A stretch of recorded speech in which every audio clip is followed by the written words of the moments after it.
genética é o principal que a gente mais encontra aí. E de manifestações, elas são multissistêmicas. O que seria isso? Eu tenho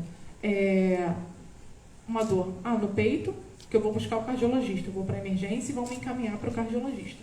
Tenho uma falta de ar, eu tenho um pé que está inchando, eu tenho queixas de cansaço, como e fico empazinado. Essas sensações estão relacionadas a diversos sistemas. Não necessariamente você vai buscar o clínico geral, mas você pode buscar um especialista. Se eu tenho a minha mão formigando, tenho muitas dores nos pés e nas mãos, se eu estou emagrecendo sem motivo, eu estou perdendo músculo. Mesmo tentando ali me exercitar, a gente chama isso dentro da medicina de sarcopênico. Então, a gente tem uma perda ali da musculatura. Isso, ao longo do tempo, isso você busca diversos especialistas. Eu estou com uma dor no pé, eu vou no ortopedista. Eu estou com uma dor na coluna, eu vou procurar, às vezes eu procuro direto o neurologista, porque alguém me falou que o neurologista vai me ajudar naquele formigamento que eu tenho na mão, no pé. Mas, nessa de passar por diversos especialistas, se um desses não tem noção do que possa ser, se não estuda determinada doença, ele não vai enxergar, ele vai tratar o básico. Esse formigamento é da neuropatia porque você tem um diabetes. Simplesmente vai interpretar que seja somente daquilo e não vai olhar outras possíveis doenças que possam estar escondidas. Você pode ter um diabetes ali? Sim, mas o formigamento pode ter outra doença junto. Ou somente outra, não por conta do diabetes. Até porque o diabetes pode estar controlado e não ter essa consequência da neuropatia. Não necessariamente você vai desenvolver isso, a consequência de uma doença maltratada, se você tratá-la bem. Então, diversas doenças hoje a gente precisa ter um profissional que olhe com carinho e que te escute. Escute todos os seus sintomas, e não simplesmente o da sua especialidade. Então, a cardiomiopatia, dentro do olhar médico, o que eu digo? É uma alteração estrutural. A função do coração não está adequada. Hoje a gente usa dois termos, na verdade. Cardiomiopatia ou miocardiopatias. Miocardiopatias é um termo um pouco mais antigo. Em inglês mesmo a tradução é cardiomyopathy, né? Então é o que a gente acaba usando um pouco mais hoje. Mas na literatura, se vocês buscarem, as duas formas estão corretas. É diferente de cardiopatia. Porque a cardiopatia eu não estou incluindo o músculo cardíaco, né? Então eu tenho um acometimento no músculo, não é simplesmente da função do coração. E para o paciente, vou tentar explicar um pouco melhor, né? Para todo mundo aí que está me ouvindo, o músculo do coração ele muda a forma. Então, se mudou a forma, por quê? Teve um depósito ali, mudou a forma porque teve um vírus ou uma bactéria, que o paciente teve uma infecção, e depois disso evoluiu com um cansaço terrível, teve uma inflamação no coração. Então ele vai de alguma forma atuar naquele músculo, seja inflamando, seja depositando, seja hipertrofiando realmente, porque a gente tem as doenças também que aumentam o músculo. Falei muito das doenças infiltrativas, mas a gente tem também as que aumentam o músculo. E dessa forma o paciente ele vai evoluir com uma disfunção que vai gerar sintomas, né, que a gente chama muito de insuficiência cardíaca. Esse coração está insuficiente. O que esse paciente tem? Principalmente cansaço, falta de ar, ao mínimo exercício, ou inicia ali com eu subia uma ladeira para ir para minha casa, eu não sentia cansaço, hoje eu já subo e fico muito cansada.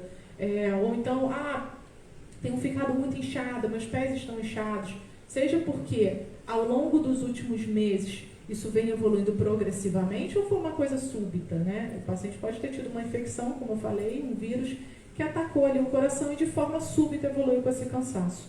Isso não necessariamente... O tempo de evolução também é importante. Pode passar.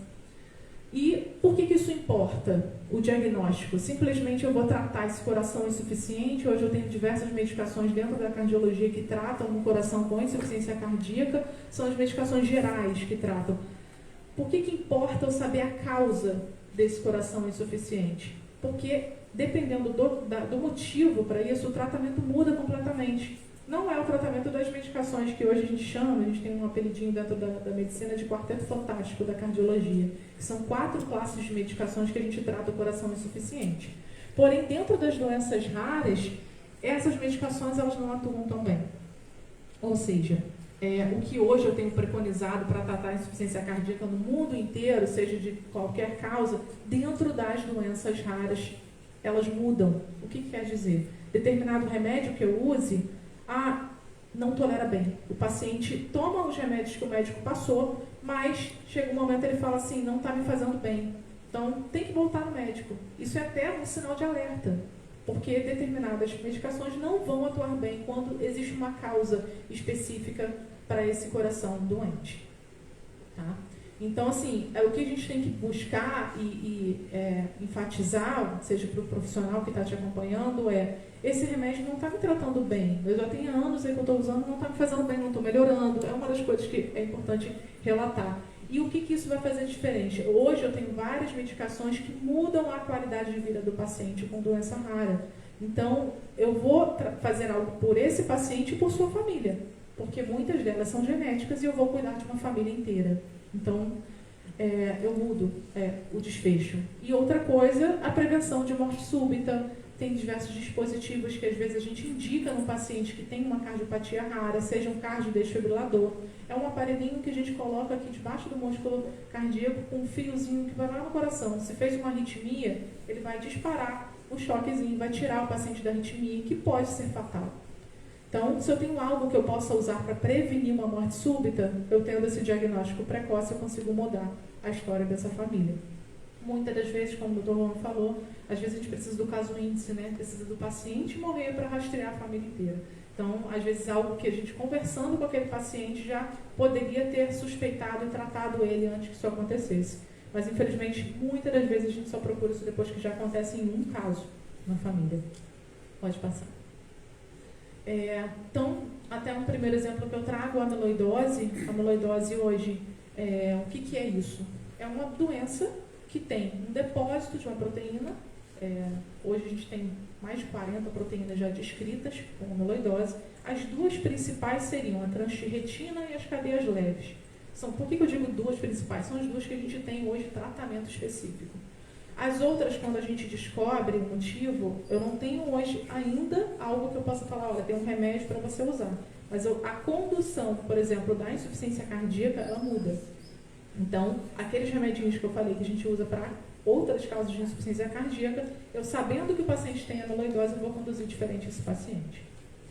Mas, um exemplo aqui que eu dei, a TTR, WT, wild type, é selvagem, né? É uma causa não hereditária para amiloidose, e ela tem um depósito da transtirretina, que é uma proteína que todos nós temos, normalmente. Só que no paciente que tem amiloidose, essa proteína ela é mal formada, então tem uma alteração lá, seja genética, nesse caso aqui, o exemplo que eu estou dando inicialmente é não genético, então, principalmente na idade mais adulta, do nada para de formar da forma adequada e ela se deposita onde não deve. Deposita onde? No coração. E também nos nervos.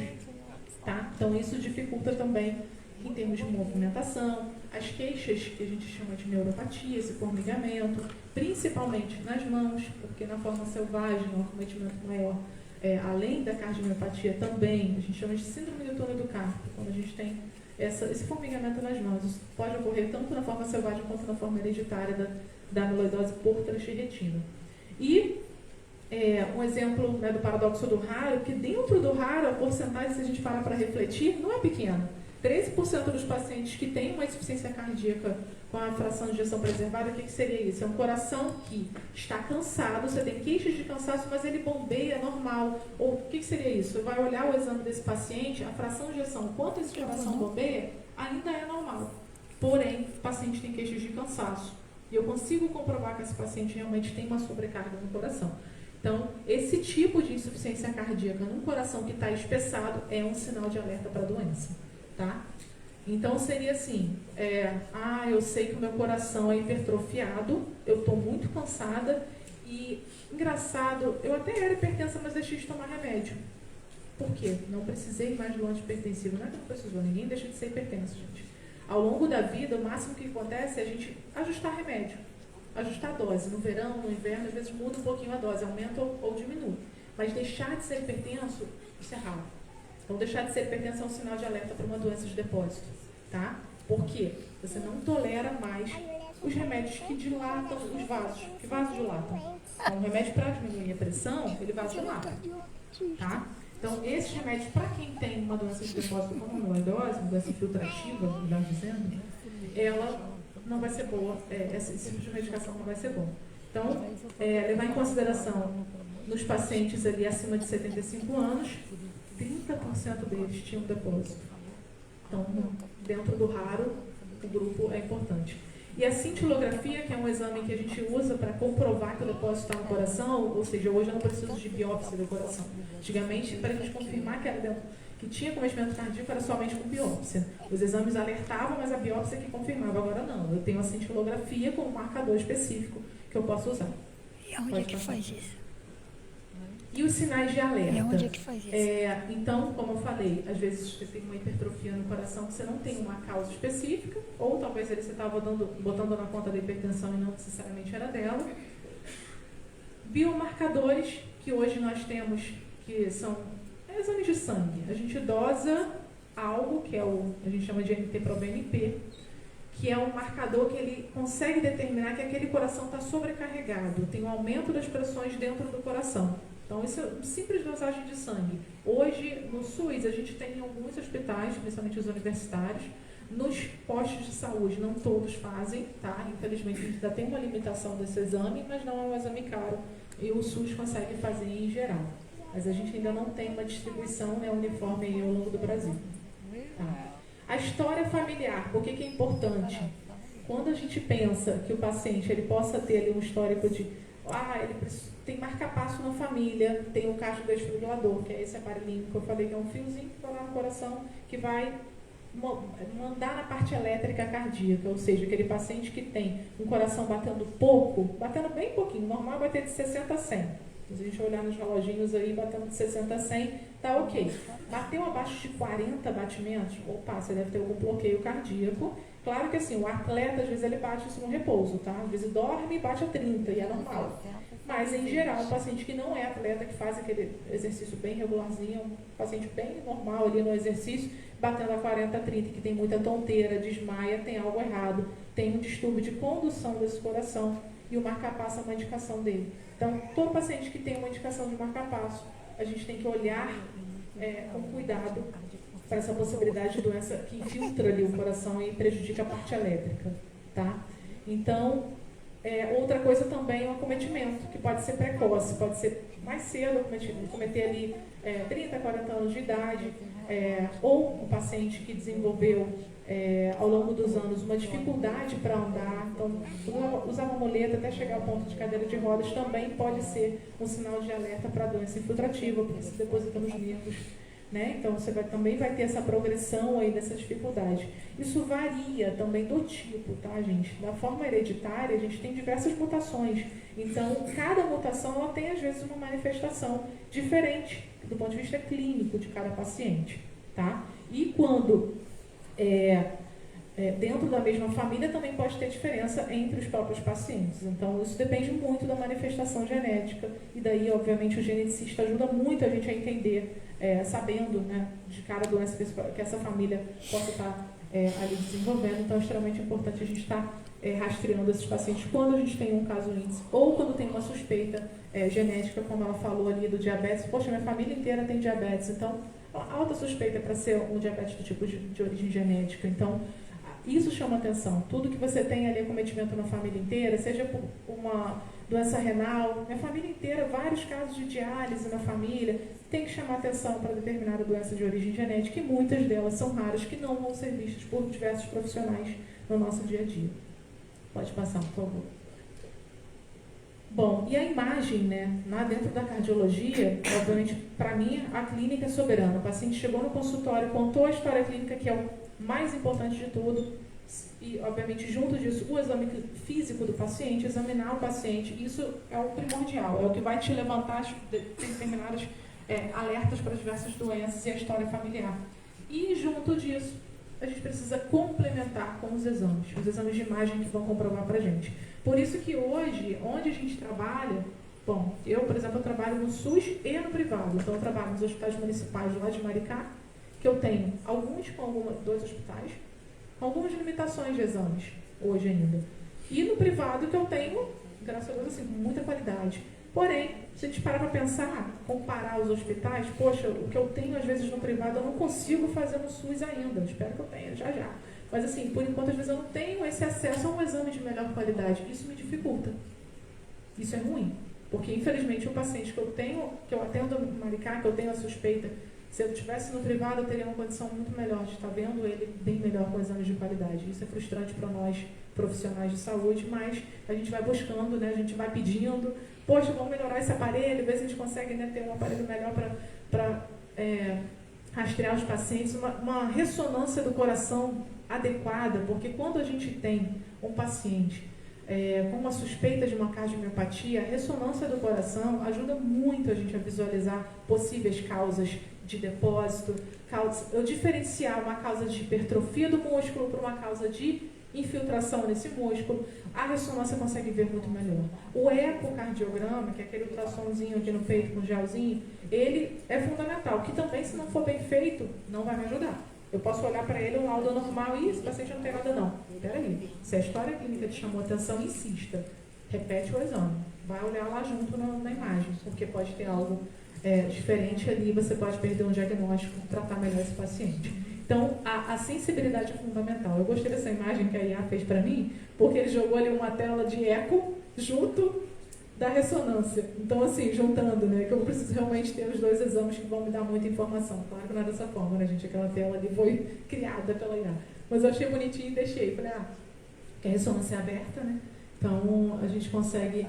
E a cintilografia, que é também um arco, e a gente consegue ter esse marcador pirofosfato, no caso da amiloidose, ajuda muito. E nas doenças inflamatórias a gente tem o galho, a gente tem outros marcadores também que a gente pode usar da medicina nuclear, que nos facilita muito. E tem vários estudos também em andamento com marcadores que vão nos auxiliar em diversas outras doenças. E até mesmo quando eu tenho uma inflamação no coração, seja uma causa infecciosa, esse marcador ele consegue documentar ali o que está acontecendo no coração. Então, os exames de imagem, sem dúvida, fazem a diferença no rastreio desses pacientes raros. Pode passar, por favor. Então, outro exemplo, doença de Fabry. Essa doença é uma doença de depósito, é uma doença que tem um acúmulo de glicosfingolipídios no coração. Então, é uma doença de origem genética, ligada ao X. Então, ligada ao X, a gente pensa ali, tem diferença entre homem e mulher, né? Então, a gente consegue rastrear de uma forma diferente. Por exemplo, o teste genético, se eu vou fazer o teste genético, ou se eu vou fazer a dosagem da enzima que fica deficiente, eu vou diferenciar, eu vou fazer dosagem da enzima na mulher e no homem eu vou usar o teste genético. O homem XY, na mulher XX, então eu preciso ter essa diferenciação para conseguir diagnosticar esse paciente. Então, outra doença também que eu me perguntaria, por que eu estou diagnosticando? Eu tenho tratamento para essa doença, hoje também pelo SUS, tá? Então, assim, lá na amiloidose, hoje a gente tem como prescrever no SUS medicações que vão, o Tafamid, por exemplo, na transtirretina, que a gente vai trazer uma qualidade de vida melhor para esse paciente, seja se ele só tem a neuropatia, ou se ele também tem a cardiomiopatia associada, ou se tem somente a cardiomiopatia e quase ou nenhuma manifestação da neuropatia. E se a neuropatia está mais avançada também. E hoje, além dessas medicações que o SUS predispõe, a gente também nos dá a oportunidade de prescrever, então acesso a todos. A gente tem várias em estudo e várias já aprovadas, mas ainda não pelo SUS, mas em breve a gente espera ter. Mas enquanto isso, seria algo possível de comprar, mas como a gente já foi bem dito aqui, infelizmente, para doenças raras, a gente sabe que o custo não é fácil. Então, essa luta que nós, profissionais de saúde, precisamos continuar aí sem desistir. É a educação médica para divulgar as doenças, para diagnosticar e buscar o acesso melhor para todos esses pacientes, para tratá-los melhor e trazer uma qualidade de vida. Então, saber que existem diversas medicações, RNA de interferência, edição gênica, algo moderno, melhor, que para cada perfil de paciente vai ter sua indicação. Então, um paciente que evolui um pouco mais da cardiomiopatia, ou um paciente que eu tenha uma manifestação mais específica que indique o uso da outra medicação, cada paciente tem o seu perfil e por isso a gente tem que buscar o melhor para cada um, né? Por mais difícil que seja, a gente tem que buscar que tenha melhor acesso cada vez mais e por isso nós estamos aqui, né? Então, lembrar que esse paciente ele vai buscar vários especialistas, porque na doença de Fabry, esse paciente também tem essas queixas de neuropatia, ele tem ali muita queimação em mãos e pés, ele tem dores de cabeça, tem paciente que às vezes liga para mim, poxa, eu fui na emergência, me fizeram tramal, me fizeram um monte de remédio, não melhorou, são dores importantes, porque também elas mimetizam ali uma vasculite, uma doença inflamatória, que o paciente ele tem realmente queixas que não são como uma qualquer enxaqueca. Então, por isso, chamar a atenção para essas causas que não melhoram com analgésicos comuns, tem algo ali que a gente tem que investigar. E junto disso, esse paciente, ele está, às vezes, está muito calor, mas ele tem uma dificuldade para suar, ele não sua. Então, ele tem uma intolerância ao calor e ao frio, porque ele não consegue ter esse equilíbrio corporal de, no ambiente muito calorento, perder o suor. E no ambiente de frio, não suar. Então, ele tem essa perda dessa capacidade, né, de equilibrar ali a perda de líquido, e por isso ele tem a intolerância ao calor ou ao frio. Então, é algo que chama atenção também. É um paciente que nunca sua, tá? E, além disso, também, muitos pacientes que têm a doença têm um acometimento renal importante. Então, muitos acabam indo para diálise. Tá? E junto disso, o coração insuficiente, aquelas queixas de cansaço, como eu falei. Então, é uma doença que também é rara. E quando a gente encontra uma família inteira acometida. Então, é extremamente importante a gente reconhecer para tratar. Pode passar. Então, lembrando que aí a mutação, né, quando nos homens ali eu vou documentar, nas mulheres principalmente. Manu também não e lembrar que esse acúmulo de glicosfingolipídios, eles vão acumular em diversos sistemas. Por isso o paciente ele tem tanta manifestação, ele não procura só o cardiologista. Primeira manifestação que ele tem, ele vai procurar aquele especialista que chama mais atenção para tratar aquele determinado sintoma. Pode passar. E, então, se a gente não suspeita, a gente não trata, né? A gente tem que reconhecer para rastrear esses filhos desses pacientes, os tios, os irmãos, isso é extremamente importante. Eu tive a oportunidade de acompanhar o ambulatório lá na Espanha, do Hospital Porta de Ferro, e eu fiquei encantada que a enfermagem faz todo o rastreio familiar dos pacientes determinados. Tem um paciente com determinada doença, eles rastreiam para todas as outras. Então, tem um painel genético. Quando o paciente entra no consultório da cardiologia, a gente abre ali o aerograma e já olha para aquele paciente, olhando toda a família dele junto. Então, isso é fantástico, porque você está olhando para aquele paciente, você já sabe a mutação que ele tem, já sabe se as manifestações clínicas realmente condizem, porque é aquilo também, gente, o teste genético, a gente pode ter a mutação e não desenvolver doença, não necessariamente você vai ter a doença. Mas ter a manifestação clínica ali inicial, quanto mais precoce, melhor para a gente tratar. Quanto mais desenvolvida a doença, pior para esse paciente, do ponto de vista prognóstico. Então, e obviamente o tratamento que não necessariamente vai cobrir ou curar determinado paciente. Então, isso também frustra muita gente, né? Quanto descobrir mais cedo, melhor. Pode passar, por favor.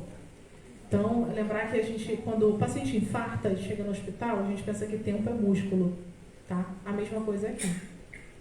O tempo é tecido, né, que está sendo depositado e mais lesões estão ocorrendo e consequências cardíacas para esse paciente.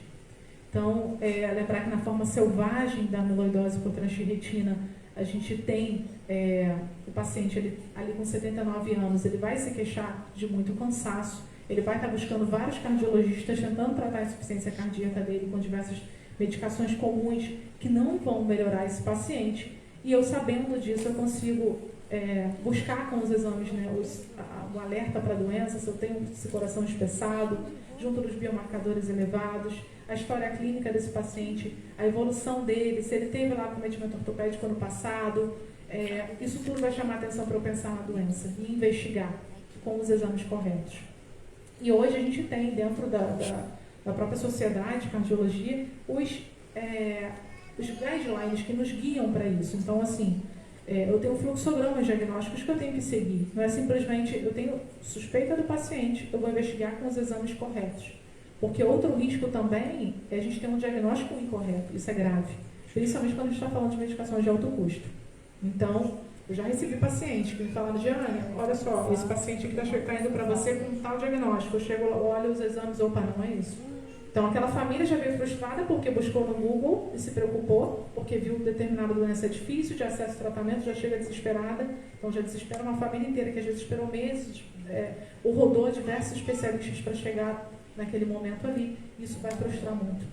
Então, é algo que a gente tem que ter muito cuidado. O diagnóstico tem que seguir o fluxograma diagnóstico da sociedade, seja, né, eu dentro da cardiologia, sejam neurologistas, seja o especialista que estiver vendo esse paciente tem que direcionar. E por isso, os centros de referência são fundamentais.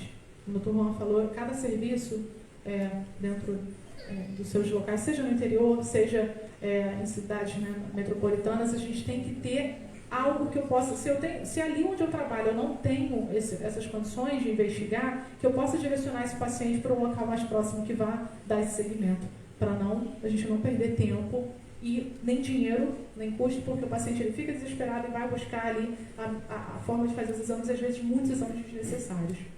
Pode passar, por favor.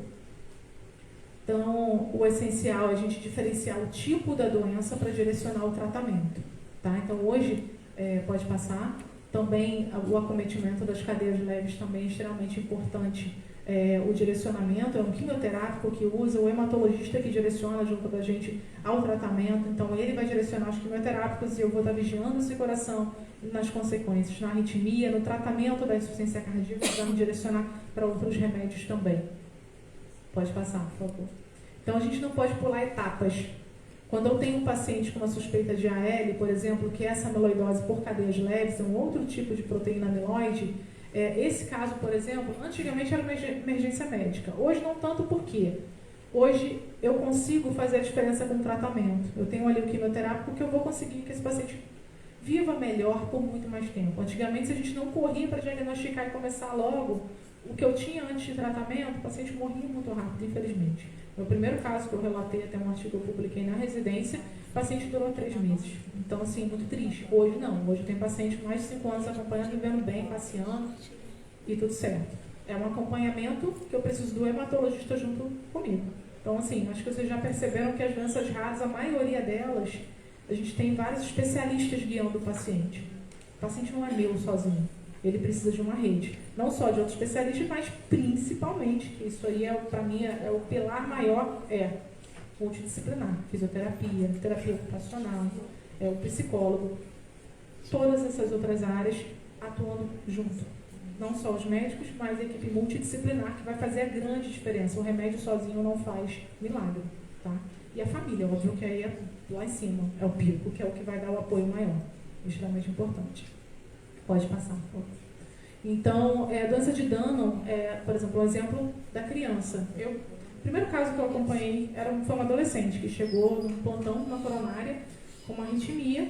A suspeita dela era que tivesse Wolff Parkinson-White, que até aí a gente, vou botar um CDI nesse paciente, que é esse cardiodesfibrilador implantável, ou simplesmente eu vou acompanhar esse paciente porque não teve uma manifestação clínica ainda, mas o eletrocardiograma, aquele examezinho que a gente bota os eletrodos aqui e roda aquele papelzinho cheio de gráficos aí que ninguém entende nada, esse exame para nós cardiologistas faz uma diferença enorme para alerta de diversas doenças. Não só essas de depósito, como também as que tem arritmias associadas ou padrão que a gente chama aqui de pré-excitação, que é uma alteraçãozinha ali no eletro que chama atenção para a gente para essa doença. Então, aqui eu trouxe um exemplo de 9 anos, uma criança de 9 anos que desenvolveu palpitação, sentia muita aceleração no coração no exercício e no exame com a pediatra mesmo já suspeitou e passou para casa de pediatra acompanhar. Então, é uma mutação no gene LAMP2 e que tem também algo que eu possa fazer a diferença nessa condução a longo prazo. E nisso eu posso indicar um cardiodesfibrilador que esse paciente possa prevenir uma morte súbita. Então, eu faço a diferença nessa família, acompanhando. E, obviamente, se eu tenho no meu serviço um geneticista comigo, o aconselhamento genético vai ser fundamental. Se, infelizmente, lá no Maricá, por exemplo, eu não tenho geneticista lá comigo. Queria muito que tivesse, mas não tem. Então, eu sou responsável por... Me responsabilizo, né, por acompanhar esse paciente e as suas famílias. Eu preciso. E, obviamente, se possível, indicar esse paciente para o centro de referência. Pode passar. Então, o aconselhamento genético, ele é fundamental.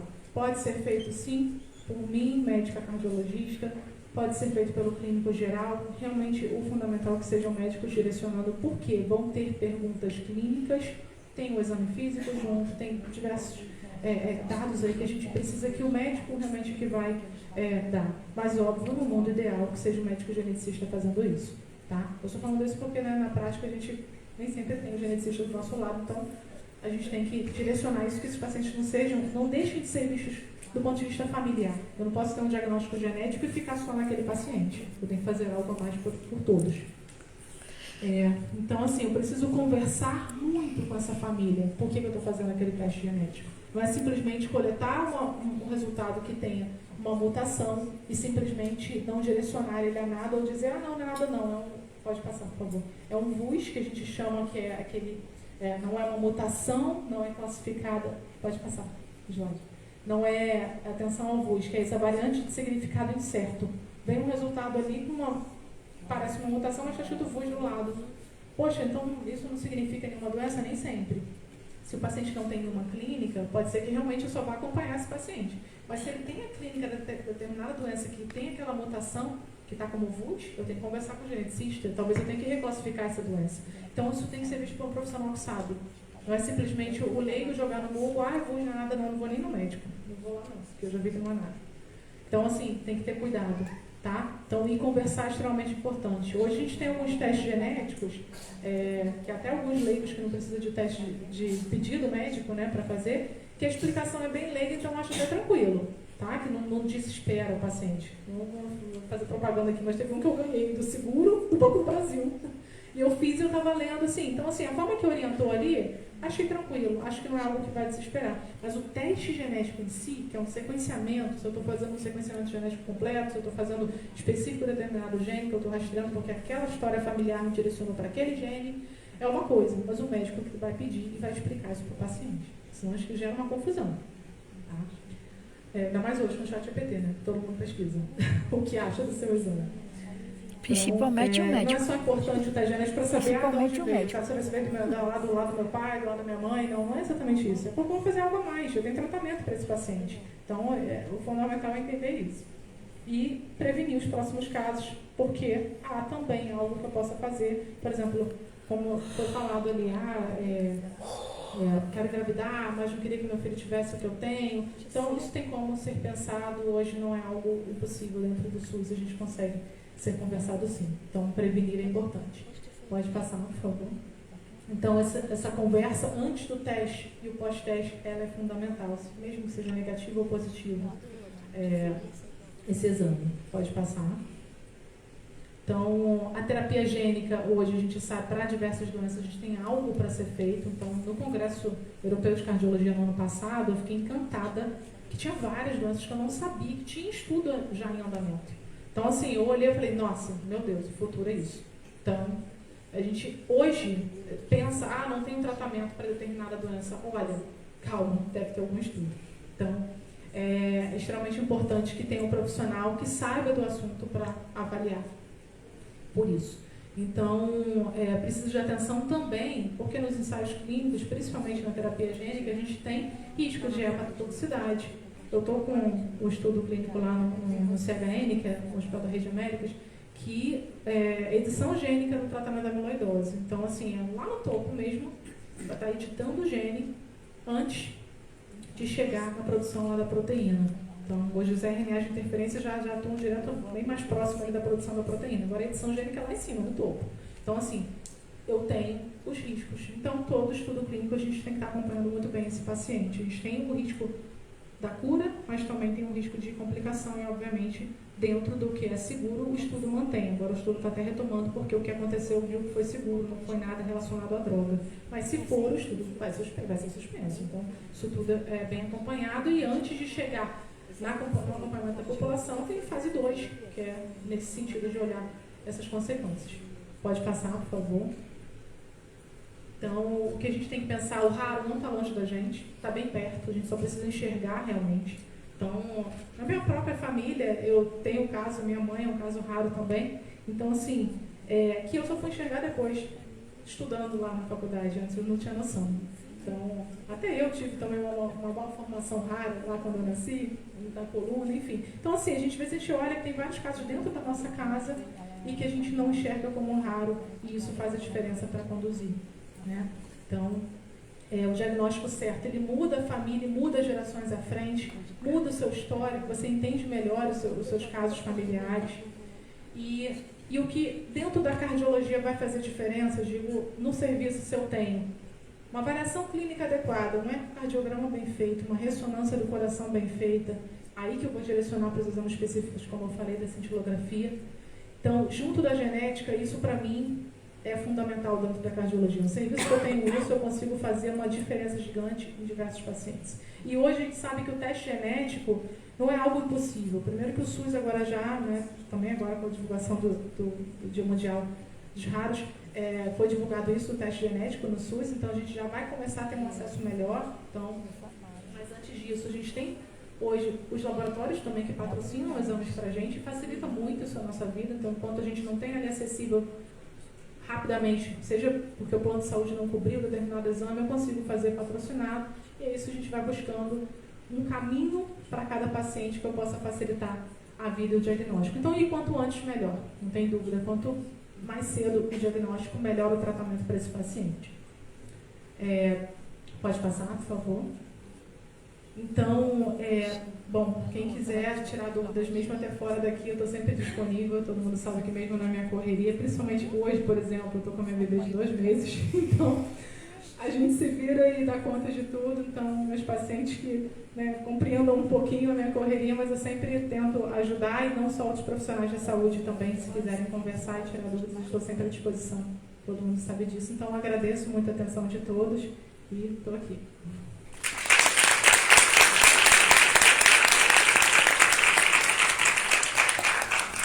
Nós vamos abrir para 2 perguntas, tá bem? Nós já estamos aí.